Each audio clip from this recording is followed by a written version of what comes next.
Halo semuanya, selamat datang di Ngulek-Ngulik 1 bersama saya Hans Marvin. Hari ini kita akan membahas nih seputaran Himpunan Mahasiswa Teknokimia Nuklir. Tentunya hari ini kita akan undang nih seseorang yang bakalan bisa bercerita tentang Himpunan Mahasiswa Teknokimia Nuklir ini. Mulai dari bagaimana kondisi mahasiswanya hingga bagaimana prospek kerja dari himpunan ini sendiri. Jadi kita sambut aja nih Ketua Hima Teknokimia Nuklir periode 2025 Mas Yudo Triwibowo Suryo. Jadi gimana kabar nih Mas Yudo? Alhamdulillah baik. Tadi kesini kita sempat makan siang dulu bersama Mas Hans. Gimana kalau Mas Hans sendiri kabarnya? Ya, kabar saya hari ini sangat baik dan saya sangat bersemangat hari ini karena ini adalah program pertama, syuting pertama kita di podcast ini dan kita menghadirkan orang yang sangat penting di Himpunan Mahasiswa Teknokimia Nuklir ini teman-teman. Jadi Mas Yudo ini sendiri kenapa sih bisa ada di Himpunan Mahasiswa Teknokimia Nuklir ini? Boleh diceritain nggak? Ini awal mula aku kuliah mungkin ya. Ya. Jadi kan aku sebelumnya tuh dari SMK itu aku pengen yang namanya punya cita-cita meneruskan jenjang pendidikan di perkuliahan. Oke. Nah ini singkat cerita, saudaraku tuh sempat memberikan nama gitu kayak nama kampus, ada namanya STTN, dulu kan namanya STTN ya. Siap. Nah sekarang itu jadi namanya Poltek Nuklir, itu disarankan masuk sini aja. Ada salah satu program studi yang relevan dengan kompetensi SMK aku yang di bagian kimia, itu namanya Teknokimia Nuklir. Terus aku riset juga, di situ mungkin yang bisa jadi sebuah alasan kenapa aku masuk sini, itu ketika kita melihat sebuah isu secara umum, mungkin Mas Hans tahu sendiri, lulusan sarjana tiap tahun, itu kalau angka kasarnya ini tidak secara pasti berapa, cuma itu selalu lebih besar dibanding lapangan kerja yang tersedia setiap tahunnya gitu. Iya benar Mas, saya juga Beneran. tahu itu. Ya, jadi aku tuh sering ngeliat berita kayak gitu dan punya simpulan yang berbeda tentang melanjutkan pendidikan khususnya kuliah gitu. Aku tuh ngambil kayak berpikir kenapa sih kita nggak ngambil yang segmennya itu udah spesifik aja gitu.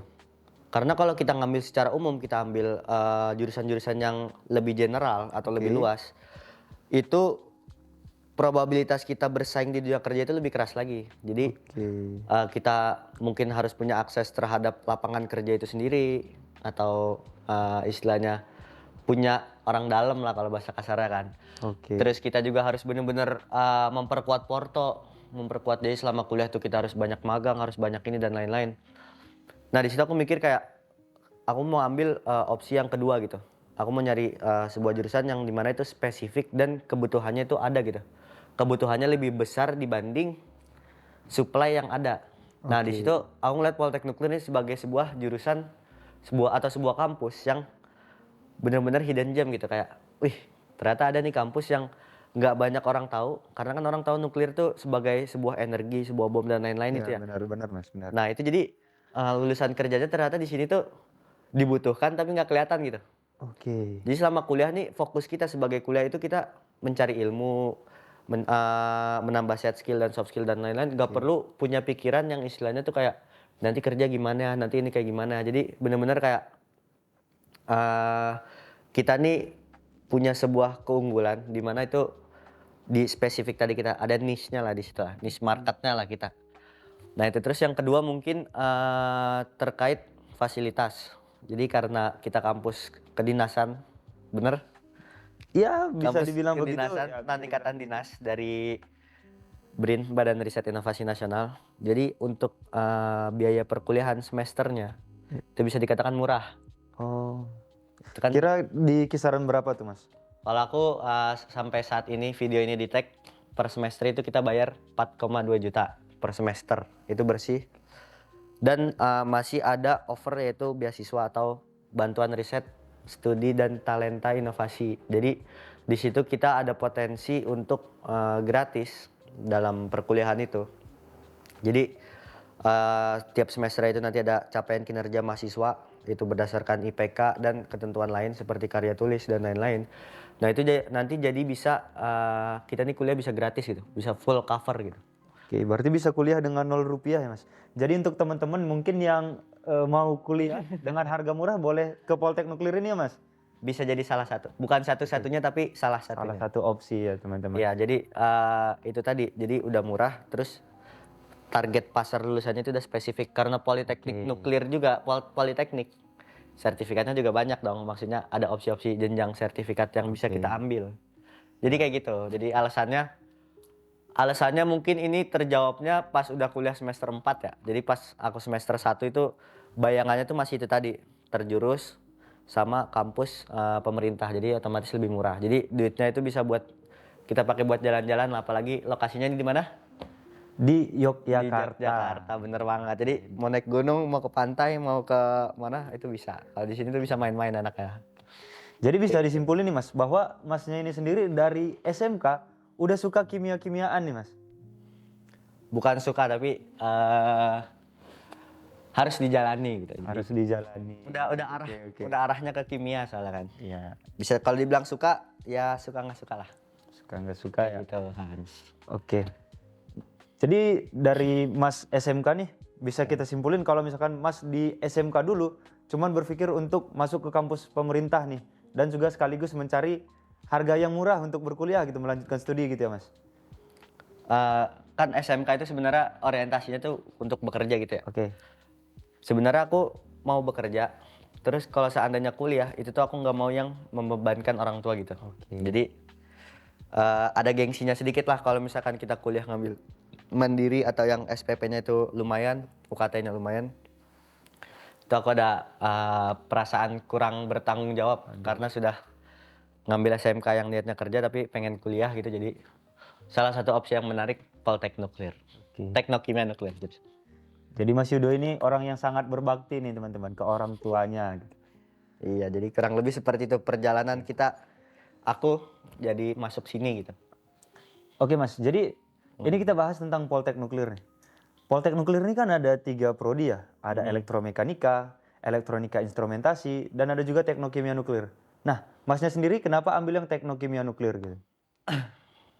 Dari 3 prodi itu tadi yang bener aku relevan sama background SMK aku tadi itu teknokimia nuklir. Dan mungkin teknokimia nuklir ini yang bayangan aku mungkin nanti jenjang karirnya itu kita punya opsi. Misalkan seandainya nanti aku di bagian teknik nuklir atau implementasi ilmu nuklir itu aku nggak terlalu mau nerusin jenjang karirnya, itu aku bisa nyerempet ke teknik kimianya. Jadi aku masih memikirkan 2 opsi itu. Jadi kayak kita nih ada opsi untuk kesini dan kesini gitu loh. Jadi variabelnya lebih bagus lah. Oke, jadi variabelnya lebih banyak untuk dipilih selanjutnya. Benar. Jadi Mas Yudo ini kan sekarang ini posisinya sebagai ketua himpunan ya. Itu sebelum Mas jadi ketua himpunan, apakah ada step-step yang dilalui gitu untuk menjadi ketua himpunan? Jadi gini, kita nih setiap perubahan periode pasti itu di kelasnya nih ya, atau di angkatannya itu pasti selalu ada yang bertanya-tanya, siapa yang akan melanjutkan estafet kepemimpinan gitu. Oke. Jadi apalagi konteks ketua himpunan itu terlalu besar gitu, terlalu dilihat sebagai objek yang sangat besar akan tanggung jawab. Iya, sebagai wajah dari himpunan gitu. Sebagai wajah dari himpunan, sebagai nama baik dan lain-lain. Nah jadi pas sebelum aku memutuskan jadi kahim, itu tuh aku tuh sempat diskusi sama teman-teman kelas aku. Jadi di situ kayak bener-bener siapa sih yang pengen maju gitu. Awalnya aku tuh nggak mau maju, karena apa? Karena aku tuh kuliah awalnya tuh kan nggak mau mikir kita mau cari nama dan lain-lain gitu. Tapi ternyata kebutuhan akan berkembangnya sebuah himpunan tuh harus ada tanggung jawab dari tiap-tiap individunya. Nah di situ teman-teman kelas aku tuh benar-benar nguatin kayak, ayo kamu jadi kahimnya, aku yang bantu dari jadi koor divisi. Pokoknya kita harus sama-sama mensukseskan lah. Di situ yang awal aku mikir ini sebuah tanggung jawab yang berat, itu jadi kayak nggak ada lah. Jadi kayak lebih percaya ke teman juga kan. Jadi aku di sini benar-benar dipercaya. Terus di situ aku coba maju sama temen aku juga. Di situ aku nyalonin kahim. Pas setelah itu baru, jadi setelah aku terpilih jadi kahim, bayangan-bayangan menakutkan yang dipikirkan oleh semua mahasiswa mungkin tentang kahim itu berat, kahim itu capek, rapat terus dan segala macam, ternyata itu nggak ada, aman. Aku tiap Momennya. malam main nongkrong kerjanya. Jadi nongkrong tuh. iya, jadi santai aja sebenarnya, jadi KM itu santai. Yang capek justru anggota divisinya, pengurusnya, karena dia itu benar-benar pensuksesnya sebuah kepengurusan atau sebuah himpunan gitu. Iya Mas, tuh saya setuju tuh karena di sebuah organisasi itu nggak ada yang namanya Superman ya, yang adanya super team, bener? Bener. Oke. Jadi aku punya quotes juga nih yang dipakai buat aku berpikir secara organisasi gitu. Apa tuh Mas? Quotesnya ini bahasa Inggris gitu. Jadi ini aku translate Indonesia aja ya. Oke, nggak apa-apa, nggak apa-apa. Jadi jika kamu ingin berjalan cepat, itu kamu berjalanlah sendirian gitu. Oke. Tapi jika kamu berjalan jauh, kita tuh harus berjalan bersama gitu. Wis. Jadi itu aku pernah lihat di caption Instagram siapa gitu. Jadi kalau emang kita mau cepat, kita mau progresif, itu kita harus bisa, ya paling cuma bisa ngandelin diri kita sendiri gitu kan. Cuma kalau kita benar-benar mencapai sebuah tujuan yang besar atau yang jauh, itu kita emang harus bersama-sama karena sendirian itu nggak cukup dalam menghadapi rintangan dalam jarak tempuh yang panjang gitu. Jadi itu kepake sih quotes-quotes Instagram itu, jadi kepake banget. Oke, jadi scrolling TikTok juga ada manfaatnya ya, begitu juga scrolling Instagram dan media sosial lainnya Mas ya? Ya kurang lebih kayak gitulah. Kalau kita ambil positifnya, bukan anomali lah, brain rot apa itu kan. Ballerina cappuccino. Ballerina cappuccina, cappuccino assassino, trilili apa nggak tahu lah. Pokoknya itu. Oke. Jadi untuk Mas Yudo sendiri, apakah Mas Yudo ini merasa sebenarnya himpunan mahasiswa ini penting Mas? Kalau bisa dibilang penting, itu kalau kita mau menganggap penting itu bisa. Cuma kalau kita mau menganggap nggak penting itu juga bisa. Jadi tergantung seberapa paham Anda terhadap lingkungan Anda dan seberapa paham tanggung jawab Anda terhadap lingkungan Anda gitu. Jadi kalau menurut saya, kenapa himpunan mahasiswa itu penting? Karena tadi terkait definisi himpunan, kita tuh menghimpun gitu. Kalau kita masuk ke dalam sebuah lingkungan, kita berpikir kita punya idealisme sendiri-sendiri dan tidak diakomodir oleh sebuah organisasi yang mengatur sistemnya, ya itu udah kita abstrak aja gitu. Kita kuliah nggak beda jauh sama yang namanya les, atau sama nggak beda jauh sama kita kayak cuma ya udah kita di sini cuma nyari ilmu aja gitu. Padahal yang paling penting dari kuliah, ini menurut aku ya, dari baik lagi nonton Instagram, mungkin aku ngeliat postingannya Mbak Najwa Shihab. Itu ketika kita kuliah itu kita namanya itu kita harus membeli situasi gitu. Itu makanya kuliah itu adalah privilege. Kita tuh benar-benar membeli situasi di mana itu kita mendorong situasi di mana mendorong kita untuk belajar, mendorong kita untuk bermasyarakat, mendorong kita untuk berorganisasi. Jadi benar-benar kayak di sini tuh kita benar-benar diberi sebuah kebebasan, tapi kebebasan itu sebenarnya ada dorongannya gitu. Jadi kayak misalkan kita kuliah kan kita main HP boleh, terus kita mau cabut-cabutan juga boleh. Iya benar-benar. Tapi di situ at the end of the day-nya atau di akhirnya itu pasti kalian akan terdorong untuk yang namanya satu, lulus gitu. Lulus itu caranya itu yang bisa nolong diri kalian sendiri gitu kan. Nggak mungkin kayak kalian itu ngandelin dosen dan lain-lain kan. Jadi kayak bener-bener meskipun kita diberi kebebasan, kita tuh membeli situasi di mana kita harus belajar gitu. Kalau nggak belajar ya kita kan selamanya kayak gini gitu. Cuma yang kedua tadi, yang organisasi dan bermasyarakat, itu salah satu set skill atau soft skill atau hard skill mungkin. Itu di mana kita harus ketika kita lulus dari sini, yang benar-benar terpakai dari segala value yang kita miliki, itu bagaimana kita offering value kita gitu. Kita menawarkan nilai kita gitu. Menawarkan nilai kita kan itu harus kita punya kecakapan dalam berbicara, dalam memahami situasi. Nah itu harus dipelajari atau dialami itu selama semasa kuliah gitu. Jadi benar-benar di kuliah ini kita nggak ada sesuatu yang di situ kita merasa rugi, kayak secara rugi material atau apa-apa, karena ya ini organisasi ini hanya untuk belajar gitu. Himpunan mahasiswa tuh untuk belajar dan berkembang bagi para anggotanya. Makanya tagline pengurus sekarang apa? Tumbuh lebih baik. Tumbuh lebih baik. Jadi kita harus tumbuh lebih baik di perkuliahan ini, di masa kuliah. Jadi kayak gitu Mas. Jadi untuk mengingat kita baru bahas kepengurusan nih Mas, nama kepengurusan. Nama kepengurusan sekarang itu kabinetnya kabinet integra ya benar? Betul. Nah, Oh, berarti udah nyari informasinya nih Mas jadi Hans nih. kita sebelum podcast ini kita juga udah cari-cari informasi nih, gali-gali informasi nih seputar himpunan mahasiswa teknokimia nuklir ini. Dan kabinet integra ini Mas. Integra ini kan nama yang sangat matematis gitu. Boleh dikasih tahu nggak filosofinya kenapa bisa diambil namanya Kabinet Integra gitu Mas? Itu nama Integra itu pas aku lagi kuliahnya Pak Denny. Mungkin anak-anak kreatif nih pada relate sama kuliahnya Pak Denny. Gimana Steve? Aman Steve kuliahnya Pak Denny? Nah itu aku berpikir di mana kita punya permasalahan, apalagi tentang neraca massa, kita punya tentang proses transfer perpindahan panas. Itu biasanya akan terselesaikan dengan penurunan sebuah persamaan umum. Biasanya diintegralkan kan, Iya benar. untuk mendapat solusi matematisnya. Oke. Di situ aku mikir kayak integral ini kayak sebuah jalan untuk menyelesaikan sebuah permasalahan gitu atau sebuah persamaan lah. Kalau kita nganggap secara filosofis, segala permasalahan atau tantangan yang ada di kasus yang nyata itu diselesaikan secara matematis gitu. Kan kita anak teknik juga kan. Iya benar. Nah itu berangkat dari situ. Aku pengen namain Integra itu cita-citanya pengurus ini tuh kita ada untuk menyelesaikan sebuah masalah dan memberikan sebuah solusi nyata gitu yang benar-benar bisa diselesaikan. Jadi kan kita juga pasti sebuah masa tuh pasti ada masalahnya kan, ada tantangannya pasti kan. Oke.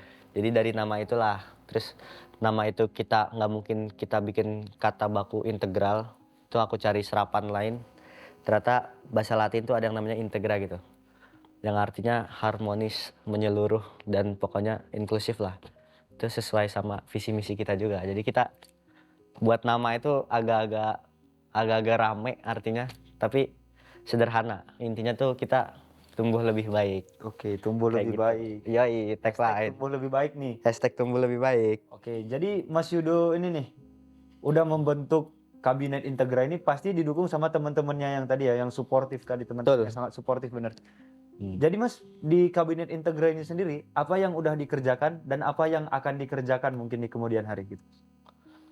Yang udah dikerjakan ya, yang udah ini mungkin aku sambil mengingat-ingat juga. Yang udah dikerjakan tuh kita punya proker dari beberapa divisi yang sudah berjalan. Tapi yang benar-benar yang aku rasa sudah kita lakukan itu pas kita di periode persiapan atau perancangan. Itu aku benar-benar menyiapkan untuk dari level koor, level anggota dan sekretaris itu benar-benar memahami tentang tugas pokok fungsinya, tugas pokok fungsi, alur kerja organisasi, bagaimana kita nanti mengevaluasi sebuah program kerja. Itu kita benar-benar ada pembekalan di situ yang sudah kita lakukan saat ini. Jadi benar-benar kita membuat sebuah pemahaman yang merata untuk anggota pengurus kita untuk menjalani program-program kerja yang akan dilaksanakan selama 1 tahun. Jadi di situ salah satunya acara LDKO kemarin yang di villa itu kita sempat ada LDKO, terus kita ada rapat kinerja atau rapat evaluasi gitu kan. Jadi itu benar-benar kayak sebelum kita kerja itu kita harus dapat motivasinya dulu, kita dapat tujuannya, kita dapat doktrinnya, kita dapat sistemnya, itu harus benar-benar dipaparkan. Dan untuk yang kedepannya ini aku benar-benar pengen dari teman-teman pengurus, dari teman-teman koor itu bisa mengeksplor dari program kerjanya, dari divisinya, bagaimana nanti kalian itu bisa benar-benar mencari sebuah tantangan baru, memberikan solusi kreatif. Itu benar-benar aku pengen bebasin di situ dengan batasan-batasan yang ada, dan dengan regulasi dari Badan Eksekutif Mahasiswa, dari perwakilan mahasiswa, mahkamah mahasiswa, dari kampus juga. Itu harus kita sesuaikan gitu. Makanya kita harus belajar membaca, menganalisis dan menginterpretasikannya. Jadi kayak gitulah. Kalau dari akunya ya, mungkin kalau kita jawab by proker atau by job mungkin terlalu panjang, jadi itu aja ya. Apa yang sudah dilakukan dan apa yang kedepannya akan dilakukan. Oke, ini pertanyaannya kayak berat-berat ya, sihat ini kan. Narasumber kita emang kritis. Podcaster Mas mungkin maksudnya. Oh, podcaster. Iya, maaf. Oke, jadi Mas di kepengurusan Masnya sendiri atau kepengurusan sebelumnya, saya udah pernah cari-cari tahu nih bahwa ada yang namanya pengabdian masyarakat dan juga desa binaan, Mas. Itu suatu program kerja yang menarik menurut saya, karena dari situ himpunan mahasiswa teknik kimia nuklir ini ternyata terjun ke masyarakat secara langsung, melihat kondisi masyarakat begitu ya Mas, bener ya. Tapi boleh dijelasin nggak Mas, kenapa bisa sampai kepikiran ada pengabdian masyarakat ini dan memilih desa binaan? Boleh dijelasin nggak Mas? Oke, jadi mungkin substansi dari sebuah program kerja itu harus dipahami oleh tiap-tiap core maupun ketua himpunan. Nah ini ada salah satu yang kita akan bahas, itu terkait desa binaan. Jadi kalau paling atasnya, kita benar paling atas, itu terkait Tridharma perguruan tinggi. Yang ketiga, pengabdian di masyarakatnya. Nah itu kita coba mengimplementasikan Tridharma perguruan tinggi di suatu program kerja namanya desa binaan. Nah desa binaan itu apa? Jadi sebuah desa itu mereka sebenarnya punya sumber daya, mereka punya yang namanya sebuah bagaimana desa itu berjalan. Biasanya itu ada sesuatu yang menjadi keunggulan sebuah desa tersebut. Nah di desa binaan ini, kita nih sekarang di desa Panco, dia tuh punya sebuah banyak kebun salak sebagai komoditas utama dari desa tersebut. Komoditas utama itu kebun salak. Cuma itu menghadapi sebuah tantangan. Di situ ada sebuah tantangan di mana ketika panen raya atau stok salak melimpah, itu kan biasanya tidak bisa terdistribusi secara sempurna gitu. Pasti ada sisa di desa tersebut. Nah itu yang menjadi dasar dari pengurus kita atau TKN itu memberikan sebuah solusi gitu di desa tersebut, bagaimana kita memanfaatkan sisa-sisa hasil dari panen raya ini biar tidak terbuang, dan seandainya pun terbuang atau basi atau gimana itu masih bisa kita manfaatkan. Nah jadi kita di situ benar-benar kita berkoordinasi bersama teman-teman dari divisi sosial masyarakat. Kita juga berkoordinasi dengan kampus, dengan dosen-dosen kita, apakah bisa gitu kita menghadirkan sebuah solusi dan kita bisa memberikan kontribusi kita untuk desa binaan. Nah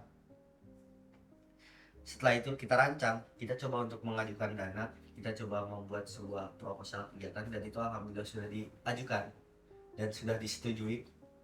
Di situ kita akan membuat riset terkait pengolahan biji salak atau salak secara keseluruhan itu menjadi tepung.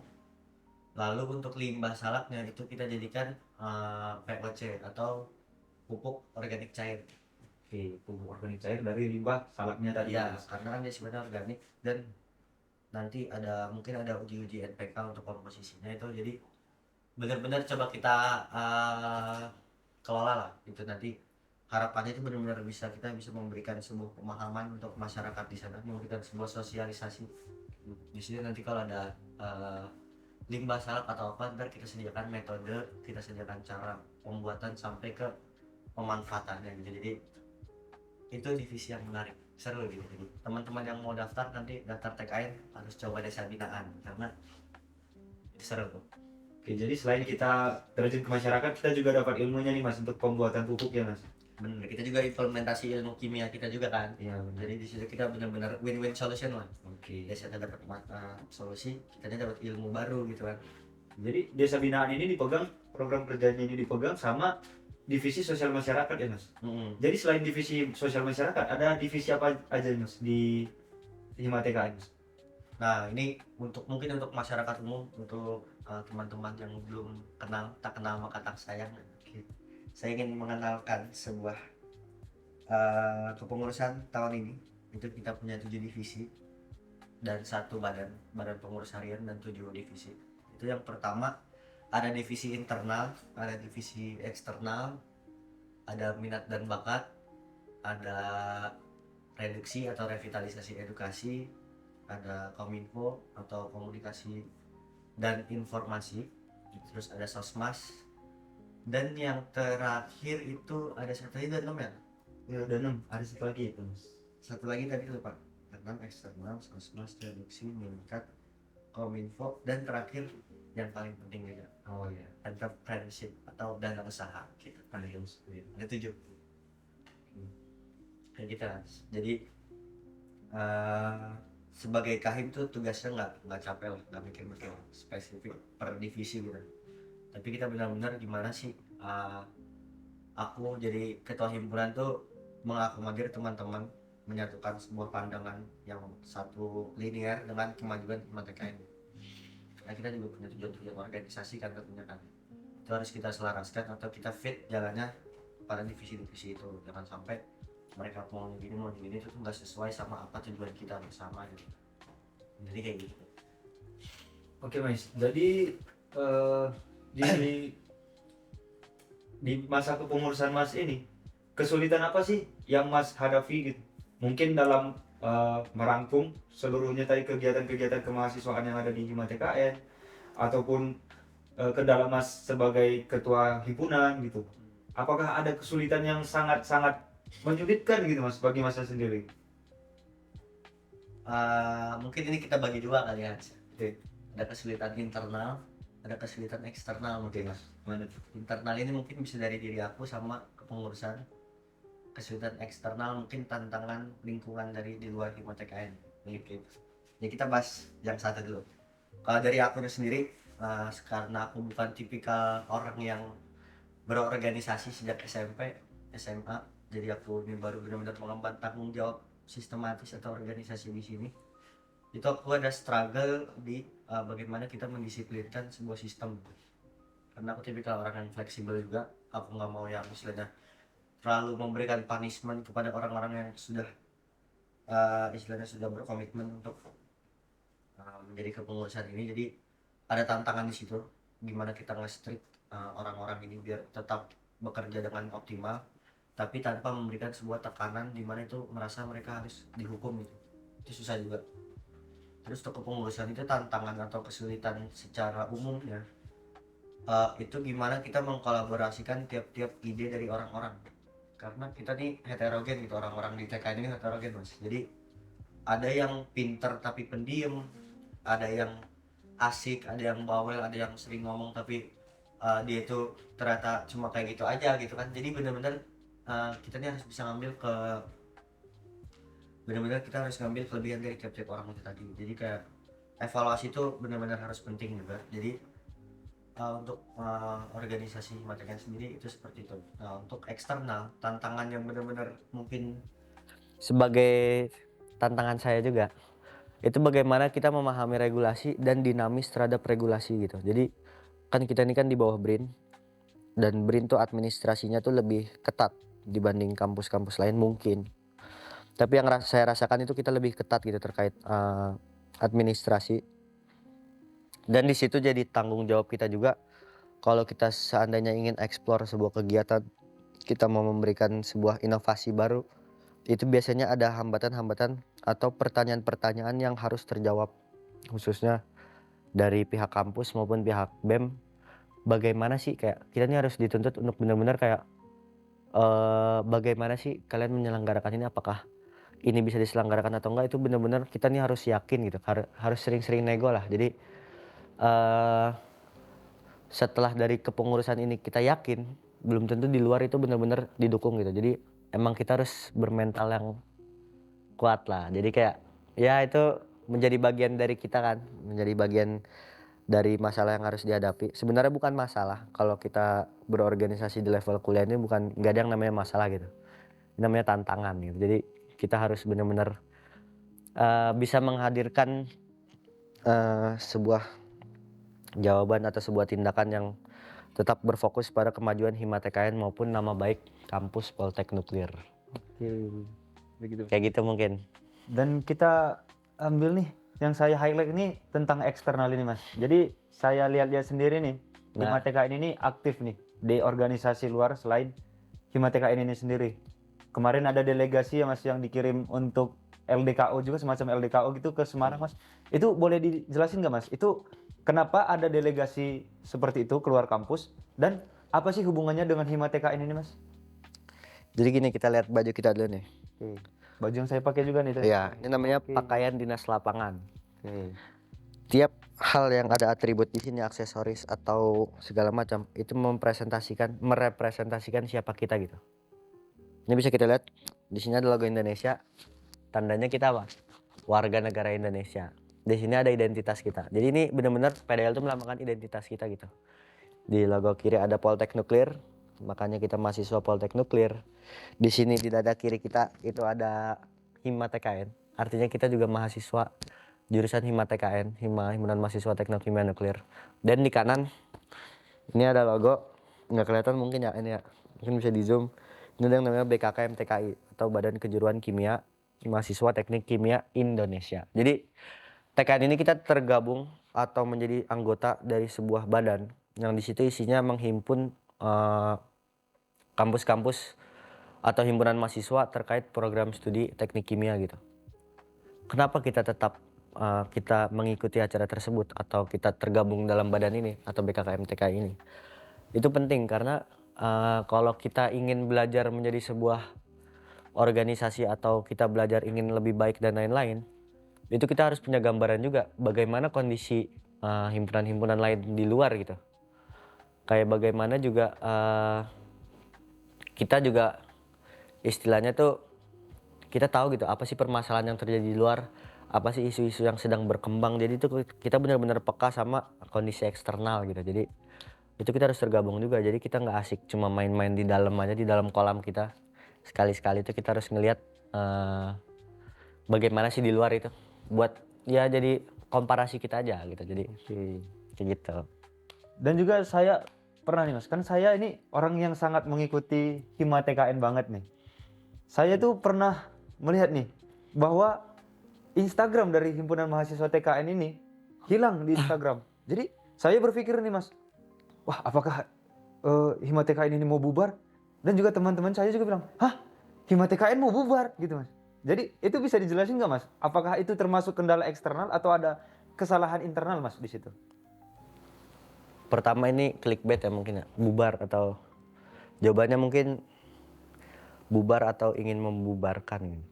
Bukan lah. Ingin membubarkan Jadi siapa gimana, Mas? emang? Bukan. Kita tidak ingin membubarkan. Jadi benar-benar Instagram Hima itu hilang itu karena ada sebuah kesalahan. Di situ kita dari Instagram itu kita melanggar community guideline atau petunjuk komunitas. Nah itu yang setelah kita kaji bersama periode lalu, himpunan pengurus periode lalu, mungkin karena satu itu yang memegang akunnya itu banyak, jadi terlacaknya itu di sistem karena akunnya ini aktif di berbagai tempat kan yang megang banyak, terus orang-orangnya tersebar di mana-mana itu jadi terlacak di berbagai tempat sehingga itu dianggap sebagai kondisi tidak normal gitu. Dimana akunnya itu dipegang ada yang orang Jawa, ada yang orang Semarang, ada yang orang mana-mana, itu kan jadi kayak kondisi tidak normal. Awal itu kita kena shadow ban, terus karena mungkin kita ini tidak berubah, maksudnya kita nggak langsung benar-benar mengantisipasi itu, jadi kita nonaktif. Jadi kayak itu momennya itu pas transisi dari periode sebelumnya ke periode kabinet saya ini. Jadi kayak ya itu jadi permasalahan juga lah, cuma who knows gitu kan, siapa yang tahu bakal terjadi seperti ini. Jadi ya udah kita jalanin aja gitu. Jadi di kehidupan berorganisasi itu seperti itu teman-teman. Jadi kadang kita nggak tahu nih masalah apa yang bakalan terjadi di organisasi kita. Itu kita nggak bisa kontrol dan nggak bisa kelola lah masalah yang bakalan datang gitu. Tapi kita bisa meminimalisirnya. Nah, selain itu Mas Yudo, ini kan zaman-zamannya anak kelas 12 tamat SMA nih. Apakah Poltek Nuklir ini menjadi salah satu pilihan yang bagus nih untuk teman-teman yang masih SMA, yang sekarang mungkin kebingungan nih, gitu. Dan kalau misalkan mereka mau ke sini, kira-kira ada mata pelajaran khusus nggak yang harus mereka siapkan gitu? Pertama mungkin ini buat pesan anak SMA yang tentunya ingin berkuliah. Itu kita tuh harus tahu tujuan kita berkuliah itu untuk apa gitu. Jika ingin menjembatani passion, itu kalian bisa tentukan gitu passion kalian di mana. Misalkan kalian suka arsitek, suka menggambar, suka coding dan lain-lain, itu bisa kalian teruskan dengan passion kalian. Tapi ada yang untuk istilahnya kuliah tuh untuk mendapatkan kesempatan kerja yang lebih baik gitu, peluang kerja yang bagus.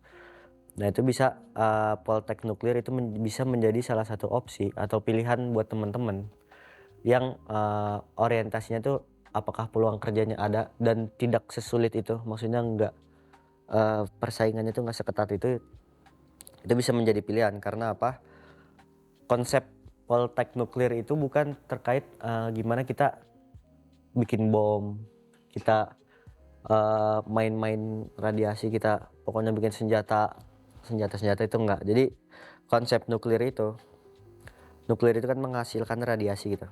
Nah pemanfaatan radiasi ini ternyata banyak gitu, kayak pemanfaatannya di bidang tambang, di bidang energi, di bidang kesehatan, di bidang farmasi, di bidang pangan pun itu banyak gitu pemanfaatannya. Nah tapi yang harus dipahami dari teman-teman ketika ingin masuk sini, Khususnya ini mungkin teknik kimia nuklir aja ya. Jadi kalau boleh. elektronika instrumentasi dan elektromekanika aku kurang paham. Basic yang harus kalian bawa dari sekolah kalian itu mungkin basic saintek, matematika, IPA dan lain-lain. Dan yang kedua mungkin ketika kalian masuk sini itu kalian harus yakin gitu. Kita ini jurusan teknik, kita juga kedinasan. Kita kalau hari Senin itu kita pakai PDH kan. Kita pakai baju yang taruna-taruna gitu. Jadi harus percaya diri. Jadi harus benar-benar kalian harus bisa disiplin juga di sini. Juga bisa belajar. Jadi kalau udah masuk sini tuh istilahnya nggak bisa kayak menye-menye lah, kayak cengeng lah. Karena kalian nanti lulus bakal kerjanya di lapangan. Awal kalian lulus tuh pasti kerjanya rata-rata di lapangan, nggak bisa langsung jadi bos di kantor gitu kan. Jadi harus benar-benar kalian ntar nenteng-nenteng kamera gama, ntar ke atas cerobong dan lain-lain itu mungkin akan dimungkinkan gitu. Jadi kalian harus benar-benar keras lah. Nggak harus benar-benar keras, tapi harus yakin lah sama diri sendiri gitu. Oke, satu lagi nih Mas, mungkin ini sebagai pertanyaan terakhir. Kampus ini kan merupakan kampus di bawah naungan Badan Riset dan Inovasi Nasional nih. Betul. Apakah ada privilege yang menurut Mas itu sangat-sangat menarik gitu? Banyak. Oke, ada banyak. Boleh dijelasin nggak nih? Banyak. Kalau misalkan dari BRIN-nya sendiri, kalau kita ngegendong nama BRIN, itu branding kita bagus. Karena riset dan inovasi, isinya orang-orang riset kan. Lalu yang kedua, ketika kita punya sebuah passion atau kita punya sebuah minat di riset, itu banyak banget opsinya. Dan kita bisa lintas direktorat atau lintas, misalkan dari BRIN sini kita mau riset terkait decommissioning di Bandung gitu, di reaktor Bandung. Itu kita bisa aja karena tembusannya itu masih dalam instansi yang sama gitu kan. Pertama itu lebih mudah, dan ketiga itu fasilitas. Jadi di kampus kita itu di Poltek Nuklir, itu kan ini ada kampus. Dan itu ada KST, sekarang tuh tergabung dalam satu kawasan, namanya kawasan Sains dan Teknologi. KST itu kawasan sains, pokoknya edukasi lah. Nah itu jadi satu tergabung. Di situ ada kampus, ada fasilitas reaktor nuklir, tapi bukan untuk konversi energi, reaktor riset atau reaktor Kartini. Terus kita ada pembangkit radioisotop siklotron. Kita juga ada alat iradiator untuk pengiradiasi. Nah tentunya itu fasilitas-fasilitas itu benar-benar kita kayak benar-benar jadi kayak sebuah kelebihan lah buat kampus kita gitu, kayak yang istilahnya ini alat-alat negara bisa kita manfaatkan dengan mudah gitu kan. Jadi benar-benar harus bersyukur lah di sini, jadi kayak gitu. Oke. Jadi mungkin segitu aja percakapan kita di ngulik-ngulik satu hari ini. Jadi saya mengucapkan terima kasih kepada semua pihak yang udah bekerja nih. Terima kasih teman-teman. Spesialnya untuk Mas Yudo yang udah mau menjadi narasumber kita di hari ini. Saya ucapkan terima kasih banyak. Jadi teman-teman, untuk semuanya teman-teman yang dapat insight baru, boleh dikasih like, komen, ataupun subscribe. Nah, jadi kita tunggu keseruan selanjutnya di Ngulik-Ngulik 2. See you! Peace. Dadah.